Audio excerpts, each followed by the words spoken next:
Hi there, good morning, good afternoon, good evening, and welcome to My Brand Live. My name is Leela Singh, and I'm a personal leadership and career growth coach.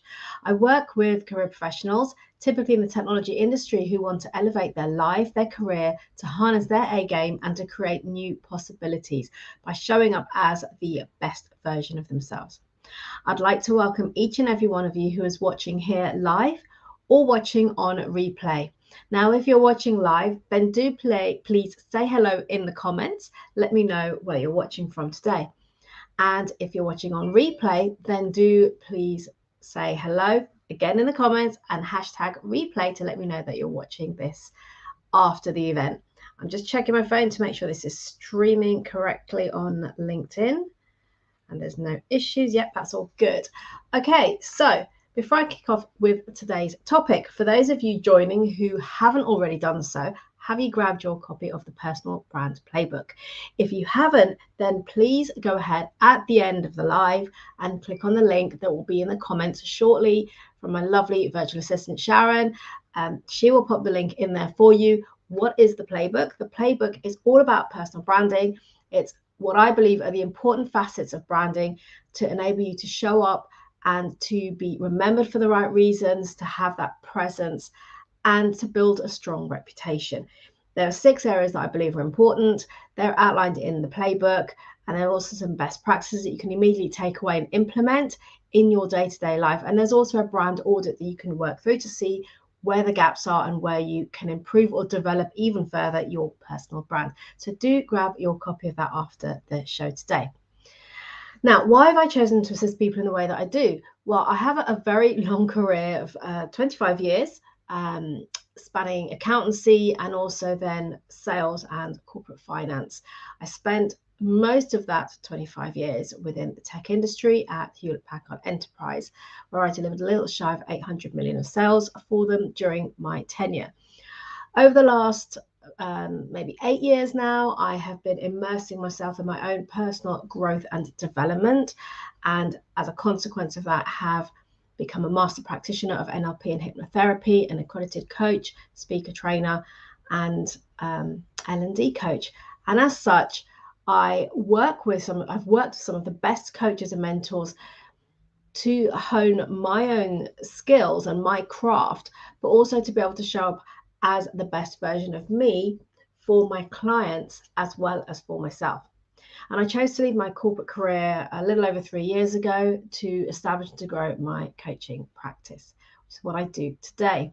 So some of the lessons that I've learned along the way that I'd like to share with you very quickly. Number one, your personal brand is your professional reputation. So get out there and create it. Number two, we can do anything we set our minds to. Anything is possible.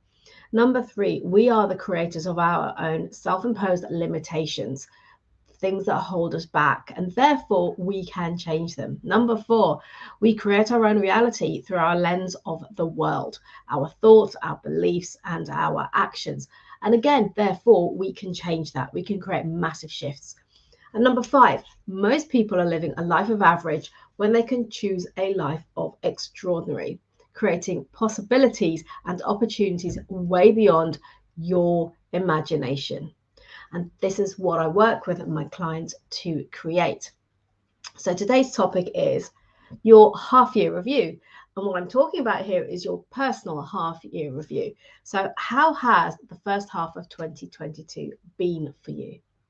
Have you stopped to review your own life over the last 6 months and any progress or growth that you've experienced?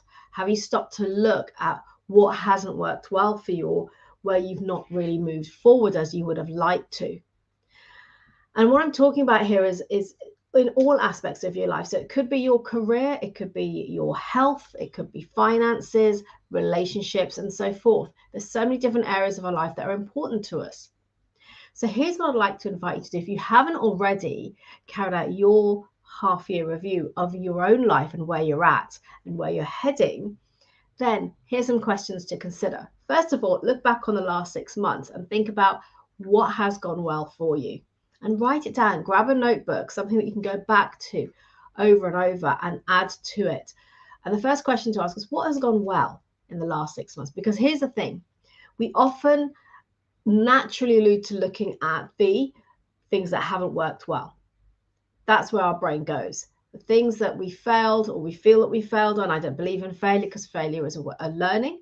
It's like, okay, the failure is when you give up and you don't try. But if you do something that doesn't work, it's simply learning how not to do something, to go do it a different way or to do it even better. It's not about failing and then giving up. That's different. So what didn't work for you? What did you try that didn't go as well as you planned? These are the things that we tend to focus on naturally. But before you want to go there, you want to look at what did go well. You want to celebrate the positives. And I'm sure there are lots of them, however big, however small. So take some time to look at that. What has gone well for you over the last 6 months? And then explore what could have been better.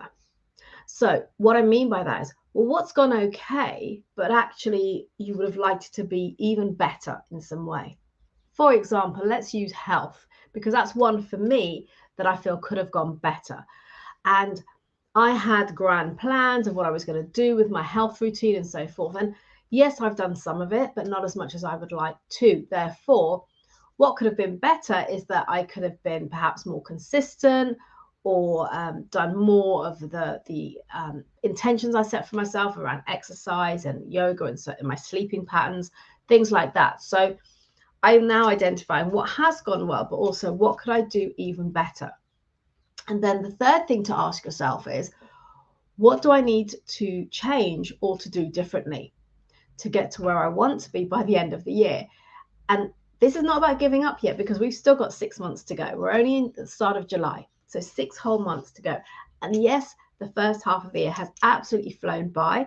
I admit, I'm asking myself, where has that time gone? I can't believe it either. But we have 6 months left, so let's make the most of that. So what is it you need to do differently? What is it that you need to change to help you to progress and to move forward to get to where you want to be by year end? So these are some of your initial questions to consider.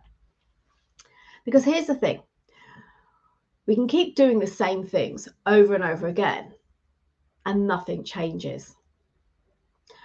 A bit like Einstein's definition of insanity.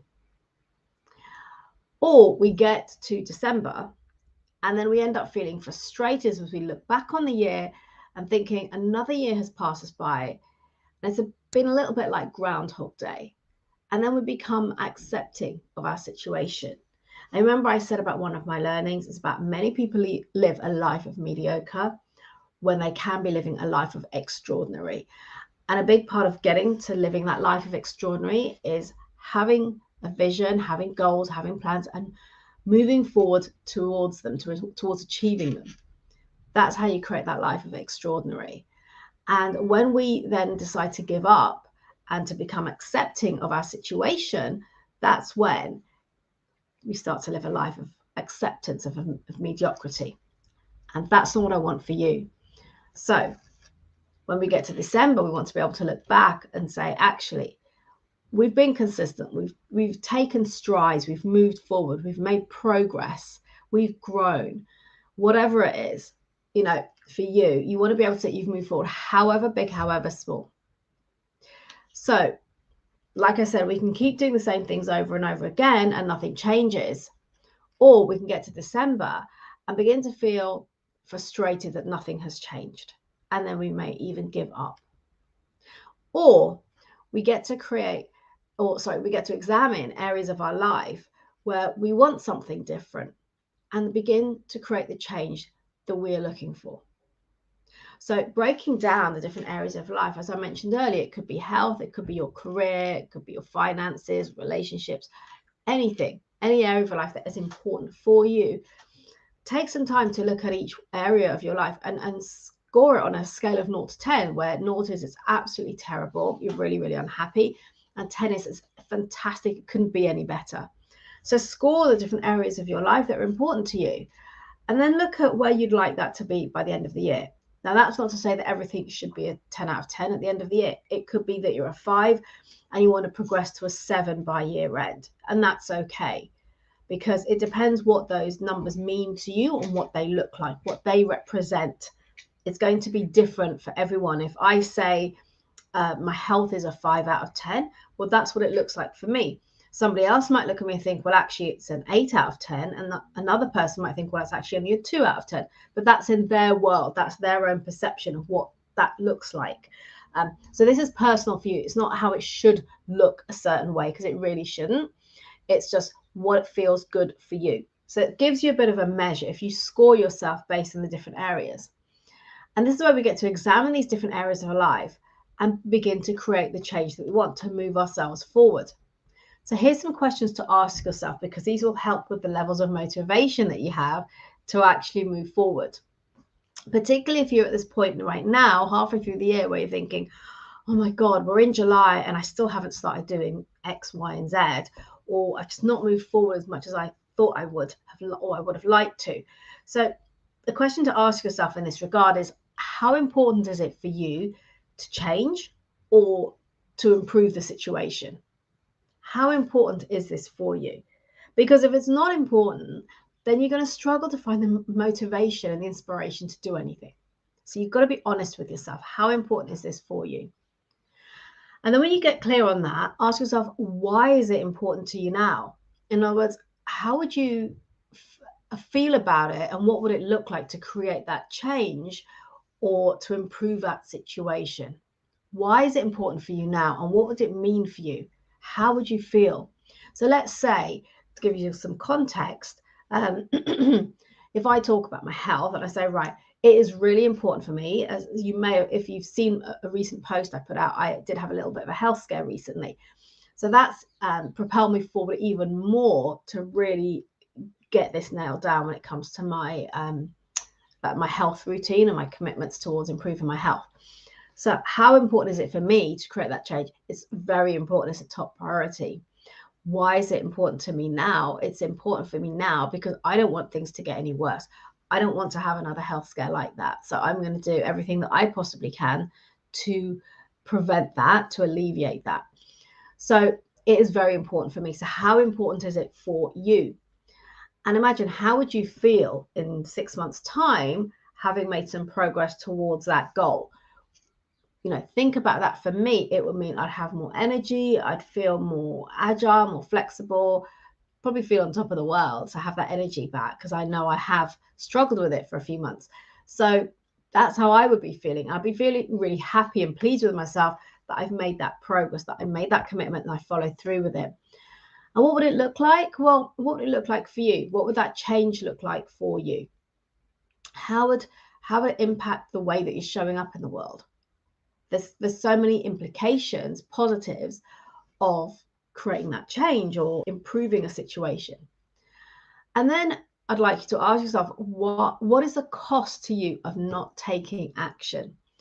So imagine if you're in the same place in 6 months' time. So come year end and nothing has changed, or even a year's time. So next July, and you're in the exact same situation.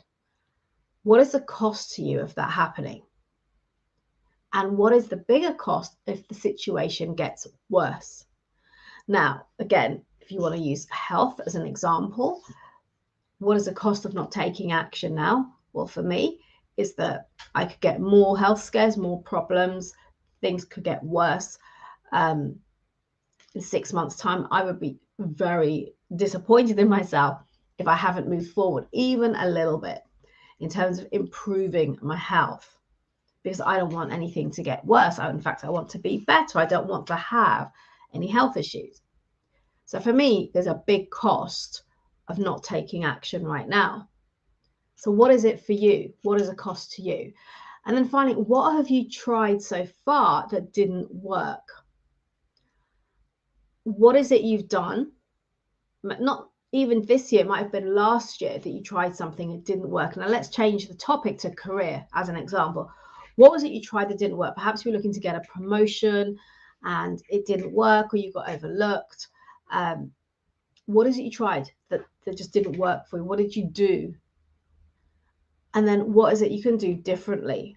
Maybe you need to reach out and get some support, some help from people around you, whether you have a mentor, a manager, a friend who's in a good position to support you, maybe a coach. So what is it you've tried that hasn't worked, and what can you do differently? And then a question to ask yourself is, what would you do about it if you could? So if nothing was stopping you, what would you do to create a change in your situation or to improve that situation? So this is part of your process of reviewing your half year, seeing where you're at, what's gone well, what could be better, what could be improved, what could be different. And say, okay, what is it I now need to do? And to have the motivation to move forward, you want to understand your own reason for wanting this, your why. So how important is this for you? Why now? And what is the cost of not taking the action? That's a really important question, because that is the big one that will really push you to move forward and to take action. And why all of this might feel a little bit overwhelming for you, here's the thing I want you to remember, is that it doesn't have to be a massive change all at once. Think about this. Taking small changes consistently acted upon, consistently is the important piece here, creates a compound effect, a bigger long-term impact. It's like exercise. You know, you always hear about people saying walk, whether it's 10, 15, 20, 25 minutes a day, varies depending on who you're listening to. But it's not about the time, is the consistency. Rather than doing a 1 hour walk once a week, if you did a 15-minute walk every day, you'd benefit more from that. And it would create that compound effect for you. So consistency is key here, but it's also about small changes, not about going into overwhelm, but creating a whole lot of new changes or new habits. And then after 3 days, you just give up because it's all just too much. It's too much of a big change. So you want to create the bigger long-term impact by implementing small changes, small steps that you can act upon consistently to create that compound effect. Let me know if this makes sense, if it resonates with you.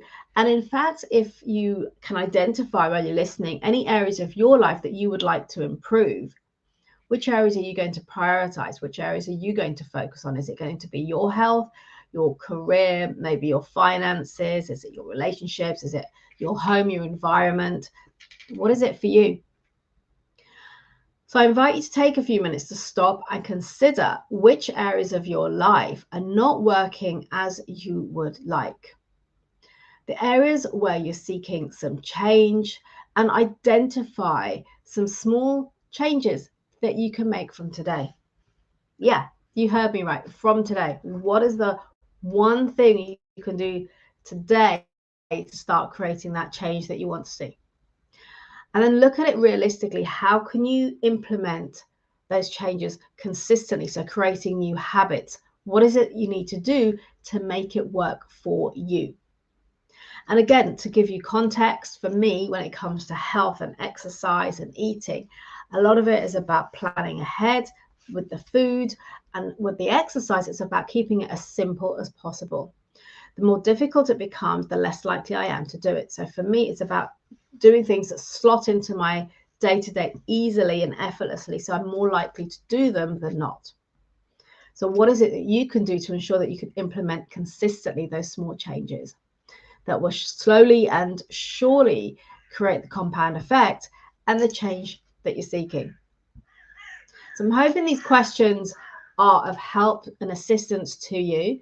If you haven't taken time as yet to slow down, to reflect on the last 6 months, to look at how far you have come, to look at your wins, what has gone well for you, and then to explore what could have been better and the areas that you want to improve upon, that you want to change. Here's a time to do so. Take some time, pause this as you go through, write down the questions, and then take some time to really mull over those questions and be honest with the answers to yourself, because this is for you and you alone. This isn't for anybody else. Because what I'd love for you is that 6 months from now, you can look back and feel really happy and satisfied with all the things in your life, all the areas in your life that have improved, that have gone well, and that have changed for the better. And imagine how you will feel in 6 months' time, come Christmas time, as you're heading into the new year, and you're looking back at what you've accomplished for yourself, what you've achieved, whether it is becoming fitter, healthier, losing some weight, having more energy. Perhaps it's getting that promotion or changing company, changing employer, or pivoting to something completely new, or leaving your career and starting a business, whatever it might be for you. Maybe it's improving your finances or the relationships that you have around you. It could be anything. It might be moving a house and changing up your environment. So think about how that would feel for you. Stop for a moment and just close your eyes and visualize how you would feel once those changes have taken place, and what would it look like for you? Because when you really feel into it and really visualize it, again, that will help to propel you forward to create that for yourself, to be able to make those or implement the small changes that will create the compound effect for you. So, as I said, I hope this has been useful for you. And if you would like to accelerate this process in any way and have the support from myself, then do reach out to me and let's arrange a conversation so I may assist you to where you want to be. It's no obligation. I'm happy to have a conversation and to support you as much as I can, and to refer you to a lot of the resources that I've already created that could be of benefit for you. So if you haven't already done so, the big takeaway from today is to stop, to create some space for yourself, and to do a review of the last 6 months and look at where you would like to be over the next 6 months. So by the time we get to the end of the year, you've moved forward, you've progressed, you've created change in areas of your life. So thank you for joining me today. I hope that's been useful for you. And until next time, remember to build your influence, to make an impact, and to be remembered for all of the right reasons by showing up as the best version of you. So do go ahead and click on the link to grab your version of, or your copy rather, of the personal brand playbook. And also do head over to my YouTube channel. The link will pop up in the comments shortly. Do head over to my YouTube channel. Please subscribe to it and check out all of the other videos and collateral in there. I'm sure there will be elements of that will be resonating with you and can help you in moving forward. There's also in there all of the episodes of my podcast. There's now coming up to 60 episodes, I think, of the podcast, and all the video episodes are being released in there as we speak. So you can go and check those out as well. Those interviews are with leaders from the technology industry who share their insights, learnings, what they've overcome in their life, their challenges, and share some amazing nuggets that can really either open your eyes, inspire you, or have you thinking about what is possible for you as well. So take care, have a good rest of the week, and I will see you next time.